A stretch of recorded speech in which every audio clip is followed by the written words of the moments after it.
এই গরমে আমি মশারি টাঙাই এই ভেবে যদি আমায় পাগল ভাবো তাতে আমার কোনো যায় আসে না, কারণ মশারি না টাঙালে ঘরে যদি একটা মশাও ঢুকে লুকিয়ে থাকে সেই মশার কামড়ে আমার বাচ্চার ঘুম নষ্ট হলে আমার ওই নিয়ে ঘুমানো হবে না, আর না ঘুমিয়ে আমি নিজেই পাগল হয়ে যাব। হ্যালো, আমি লাবণী, আমার আরও একটা নতুন ভিডিওতে তোমাদের সকলকে ওয়েলকাম।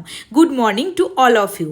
আজ বৃহস্পতিবার, এখন বাজে সকাল 7:30। প্রথমেই মশারিটা উঠিয়ে পর্দাগুলো তুলে দিলাম। ওই যে তোমাদের বলেছিলাম না এখন প্রায় 3 দিন পর পর বিছানার চাদর পাল্টাই, তো আজ এই চাদরের 3 দিন হয়ে গেছে, চাদরটাই পাল্টাবো। মালদা থেকে এই কটনের বেডশিটগুলো কিনে এনেছিলাম, তোমাদের তো বলেইছি এই একখানা কালার যেটা পেতে রেখেছিলাম, আজকে এই সেম প্রিন্টেরই একটা আলাদা কালার পাতবো। চলো বেডশিটটা পাল্টে নিই। বেডশিটগুলো এই প্রিন্টের প্রায় 6খানা কালার দেখেছিলাম, তবে তার মধ্যে থেকে এই অরেঞ্জ আর গ্রিন এই দুটো কালারই নিয়েছি। আমার বাচ্চার আবার একটু নিয়মের উল্টোপাল্টা হলেই পছন্দ হয় না। ও দেখছে বেডশিটটা তুলে দিচ্ছি, সেই জন্য আমায় বলে বোঝাতে পারছে না বলে কাঁদতে শুরু করে দিয়েছে। তোমরাই দেখো কি অবস্থা, বেডশিটটা পাতার সময় অবধি দিচ্ছে না। যাই হোক, কটনের এই বেডশিটগুলো কোনো পিলো কভার নেই আর দাম নিয়েছে 300 টাকা করে। আচ্ছা, এবার তোমরাই বলো আমার এই বেডশিটগুলো কেমন লাগছে। মালদা থেকে আসার পর অনেকগুলো আম নিয়ে এসেছি, তাই বিগত 2-3 দিন থেকে সকালে সেরকম ব্রেকফাস্ট আমার বরের জন্য বানানোর প্রয়োজনই হচ্ছে না। আমার বর নিজে থেকেই আম মুড়ি খেয়ে নিচ্ছে। তবে আর কদিন একই খাবার আমার বরের আবার 2-3 দিনের বেশি ভালোই লাগে না। যাক, কাল ব্রেকফাস্টে ম্যাগি অথবা ডিম পরোটা বানিয়ে দিব। ওদিকে ওর দুপুরের খাবারে চিকেন কষা আর রুটি রেডি করে দিয়েছি।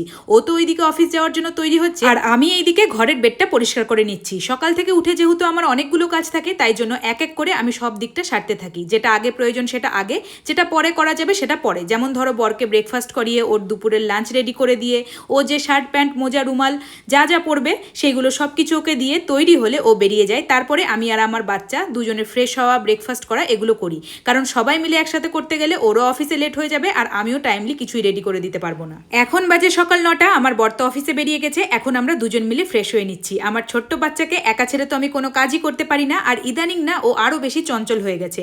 ওয়ার্ড্রপগুলো খোলামেলা করতেই থাকে, তাই ভয় পায় ওই সময় যদি ওর আঙুলে লাগে বা ব্যথা পায়, সেই জন্য বেশিরভাগ কাজ আমি ওকে কোলে নিয়েই করি। আর যদি এমন কোনো কাজ থাকে যেটা ওকেও করতে হবে, তাহলে সেই কাজটা আমি আগে ওর সামনে করি, নিজেই করি, তাহলে ও আমার দেখা দেখি সেটা ইজিলি করে নেয়। যেমন এই ব্রাশ করাটাই, ওর 1 বছর বয়স থেকে আমি ওকে আঙুল দিয়ে দাঁত মাজাই, তবে 1.5 বছর বয়স হওয়ার পর বাচ্চাদের টুথপেস্ট এবং ব্রাশ দিয়ে ব্রাশ করানোর প্র্যাকটিস করি না। তবে প্রথম টুথপেস্টটা আঙুলে লাগিয়েই করতাম, কারণ তখনও ওর সম্পূর্ণ দাঁত ওঠেনি, আর যেহেতু দাঁতের গোড়া খুব নরম হয়, যদি ব্রাশের গোছা দিয়ে কেটে যায়, সেই জন্য ধীরে ধীরে আঙুল দিয়ে প্র্যাকটিস করিয়ে এই জাস্ট 3 মাস মতো হলো ওকে ব্রাশ দিয়ে ব্রাশ করাচ্ছি। ব্যাস, আমরা দুজনে ফ্রেশ হয়ে গেলেই আমি আমার বাচ্চার ব্রেকফাস্ট তৈরি করে আমারও সকালের চাটা বানিয়ে নিই। গরম চা আমি আবার খেতে পারি না, তাই সেটা ঠান্ডা হতে দিয়ে ওইদিকে আমার বাচ্চাকে ব্রেকফাস্টটা করিয়ে দিই। ততক্ষণে আমার চাটাও ঠান্ডা হয়ে যায়, আর আমিও আমার চা বিস্কুট সাথে মুড়ি এইগুলোই খাই। জানো তো, কালকে একটু স্টাইল বাজার গেছিলাম। ঘরের পাপোশের প্রচুর প্রয়োজন ছিল, গিয়ে বেশ পছন্দ করে 2 রকম নিয়েছি। এই প্রিন্টেডটা বাথরুমের জন্য আর একটা আমার সোফার সামনে রাখার জন্য। এখন বাজে দুপুর 12:30। আমি আমার বাচ্চাকে স্নান ধান করিয়ে ঘুম পাড়িয়ে দিয়ে আমিও স্নান পুজো করে চলে এসেছি আমার দুপুরে রান্না করতে। জানো তো, বিগত 7 দিন ধরে এত উল্টোপাল্টা খেয়েছি যে 3 কিলো ওজন বাড়িয়ে ফেলেছি, তাই আজ থেকে ভেবেছি একটু ডায়েট করব। তাই আমার জন্য লাঞ্চে ডিম পনিরের চাট বানাচ্ছি, যার জন্য শসা, পেঁয়াজ, টমেটো, কাঁচা লঙ্কা এগুলো কেটে নিচ্ছি। চলো এবার চট করে তোমাদের কালকের ভিডিওতে করা কমেন্টগুলো পড়ি। দীপা ভট্টাচার্য বলেছে তোমার ভয়েসটা খুব সুন্দর। Thank you Deepa. প্রীতি সাহা বলেছে থ্যাংক ইউ আমার কমেন্টে রিপ্লাই করার জন্য, welcome and thank you to Priti. Alo Das বলেছে খুব ভালো লাগলো দিদিভাই ব্লগগুলো, তোমার আমার কাছে 2 দিন এলো ব্লগগুলো, আমি দেখলাম, খুব ভালো লাগলো। আফগানি বলের রেসিপিটা অবশ্যই দিও, এই জন্যই তোমার কাছে আবদার করলাম। খুব ভালো থেকো আর বাবুকে খুব যত্ন করো, তুমি খুব ভালো। আমার তরফ থেকে অনেক অনেক ভালোবাসা। থ্যাংক ইউ আলো দাস, তোমাকেও আমার তরফ থেকে প্রচুর ভালোবাসা। অনিমা দাস বলেছে তোমার ব্লগটা খুব সুন্দর হয়েছে দিদিভাই, তোমার বাড়িতে যেমন একটা পুচকু আছে, আমার বাড়িতেও 2টো, আর একাই আমার জীবন, আমাকে একাই সামলাতে হয়। তোমার ভিডিওগুলো আমার এত ভালো লাগে সেটা বলে বোঝাতে পারবো না, আর আমিও মটন খাই না দিদিভাই, আমার আর তোমার জুটি মিলে গেছে। অনেক অনেক ভালোবাসা, লাভ ইউ দিদি, তোমাকে অনেক ভালোবাসা, love you too Anima. Moon Chakraborty বলেছে আজ প্রথম তোমার ভিডিও দেখলাম, খুব ভালো লাগলো, থ্যাংক ইউ মুন। রিয়ারিক বলেছে তোমার ছেলের নাম কি দিদিভাই? আমার ছেলের ডাক নাম হলো লাভ, যেটার ইংরেজি প্রফিট, ভালোবাসা নয়, এবং ভালো নাম হলো রুদ্রাংশ। পূর্ণা চক্রবর্তী বলেছে শুভকামনা রইল দিদি, তোমার প্রতিটা ব্লগ আমি দেখি, সেই ডেলিভারি ব্লগ থেকে দেখা শুরু করলাম, এখন আবার ঢুকে গিয়ে দেখলাম কোনো ভিডিও দিলে কিনা, ভালোবাসা রইল। Thank you Purna Chakraborty. জান্নাত ইসলাম বলেছে আপু thank you so much, love you so much আপু, আমি ভালো আছি, তুমি কেমন আছো?